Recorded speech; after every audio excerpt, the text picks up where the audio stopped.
अग्निशस्त्राने गोळीबार करणारे आरोपी जेरबंद करून पंचवटी पोलीस ठाण्याचे गुन्हे शोध पथकाने उल्लेखनीय कामगिरी बजावली आहे। दिनांक 22 जुलै 2025 रोजी पंचवटी पोलीस स्टेशन पोलीस हद्दीत फुलेनगर येथील मुंजाबाद चौक परिसरात 2 गटात दगडफेक व गोळीबाराची घटना घडली होती। त्या संदर्भात पंचवटी पोलीस ठाणे येथे गुन्हा दाखल करण्यात आला होता।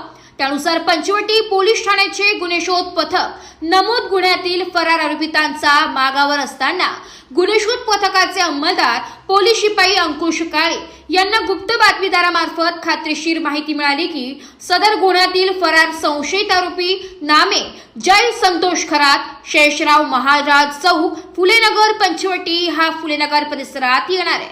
त्यानुसार गुन्हे शोध पथकाने सापळा रचून त्यास ताब्यात घेतले। तसेच त्याने दिलेल्या माहितीनुसार सदर गुन्ह्यातील त्याचे इतर 2 साथीदार 2 विधी संघर्षित बालकांना सुद्धा ताब्यात घेण्यात आले।